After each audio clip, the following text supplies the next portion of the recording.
It's my new tank. It's an Artisan 2 125-gallon rimless. Looks just like the Red Sea. It measures 60 inches by 24 by 24. Has the white piano stand. I got it from a member, and I ended up selling my 180, so I pretty much almost cut even. Which some people say, why did I downgrade? I consider it to be an upgrade. A little smaller, but everything is much nicer. It brought the mesh top, but I don't feel that I need to use it. I'm gonna end up putting some mangroves on top, popping out. I love the way the mangroves look. That's why I left some of the rocks coming up on the surface. I try to put less rock on the floor, so I got rid of a whole bunch of my rock. So I want less stuff to touch the floor to hopefully keep the tank cleaner and have less nitrate levels.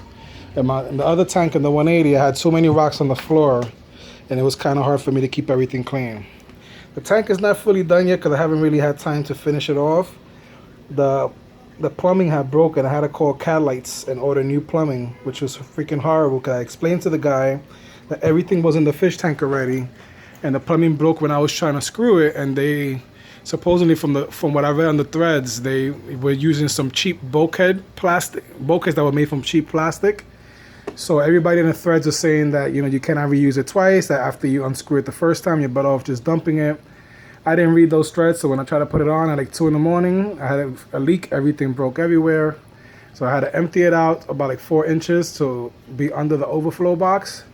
And then I had to put a heater, I had to put a bubbler, and I had to put my power heads pumping everything around. Then I spoke to the guy the very next day, which was Monday, and I explained to him what was going on, and I paid $10 for extra for shipping, and no matter what, it still took me 2 weeks for the power heads to come in, which was a horrible experience. And then everything came in metric system, because I don't know why Catlight makes their tanks in metric systems if they sell them in the US and it's manufactured in California. I don't know, it's just a big headache. But it's up. So what I had to do in the last minute plumbing was I couldn't do the hard PVC all the way up. I had to stop right before the tank and then do hoses.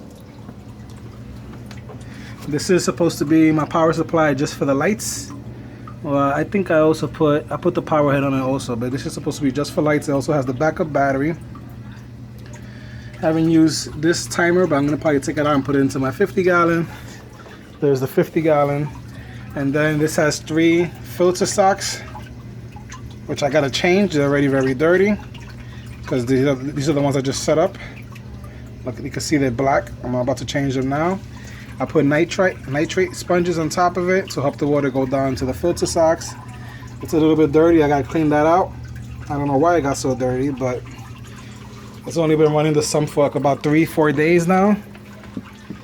I'm in love with the way that my protein skimmer matches the red from the sump. Sump's a nice official white sump. I used the red PVC piping for everything.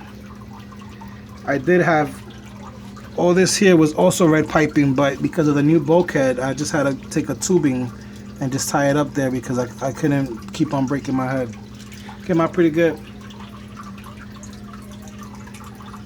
That's about since Thursday. Today is Sunday. I set this up on Thursday morning. The sump and everything else.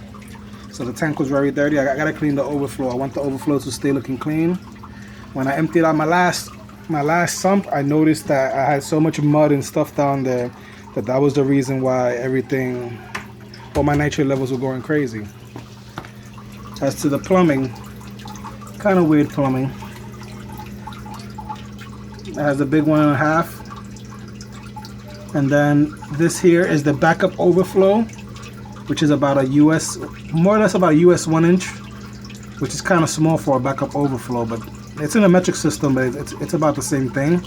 And then the return line is 7/8 of an inch, which is very complicated. But the way this is the return line. The way their new bulkhead, because I spoke to the guy that said that they have a new vendor now.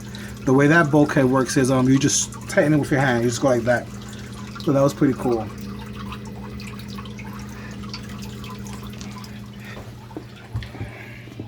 I got a Mag 18 running this tank. I know it's kind of like overkill, but it's all I had, so I had to use it up. I also made the a little manifold with just two things. I'm gonna put my nitrate reactor. I'm gonna also make a algae scrubber. So that's why I have two things leading. I also put carbon pads here. I got them in Petco for like $6. So hopefully clear up my water, make my water look nice and clear, since I did use almost all of my water from before.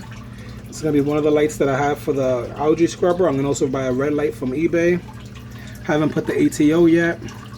This is my other power supply box that I got, and this is gonna be all for pumps. That up there with the green light is the protein skimmer.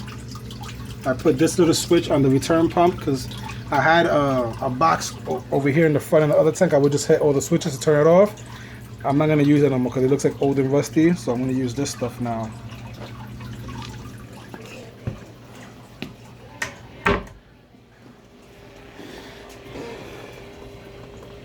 See, I try to put the least rock that I could on the floor, but we still got a lot of rock on the floor.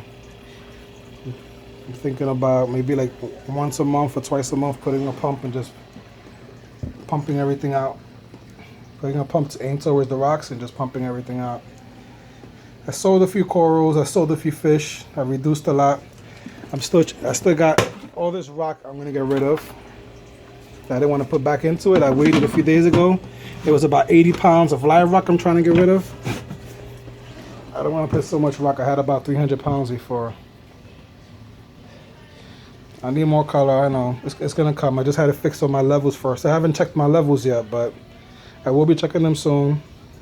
I will be doing another water change soon. And hopefully this tank will start looking like this tank. I didn't get to clean the glass because I wasn't going to include it in the video.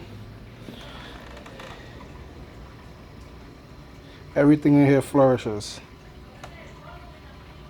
It is because the sump, I don't keep nothing in order. It's closed. I don't keep nothing down there. No mud, no rocks, no nothing. And I keep it clean. That's why I think everything flourishes in this tank. These are all my new snails. Let me see if I can find one on the rock. I went fishing in Brooklyn and I noticed that they have this different kind of strand of snails. Let me see if I can find one on the rock. Surprised I can't see one because I threw a whole bunch of them in this one.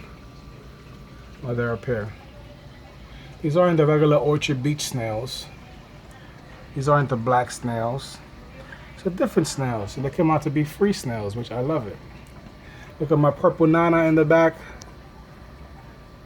Purple nana is doing very good.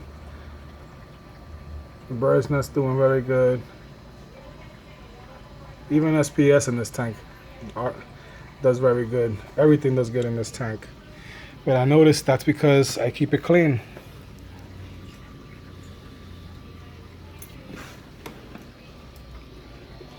In the orange reverse Superman. It's doing great.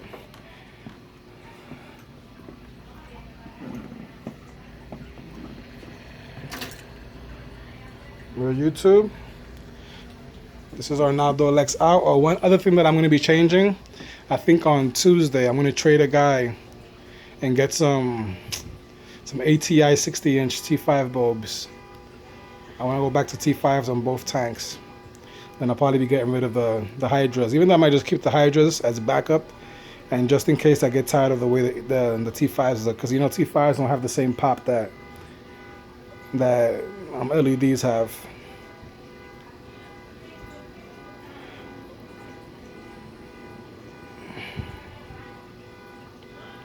Yeah, it is a little bit smaller, but I like it. I'm happy with it.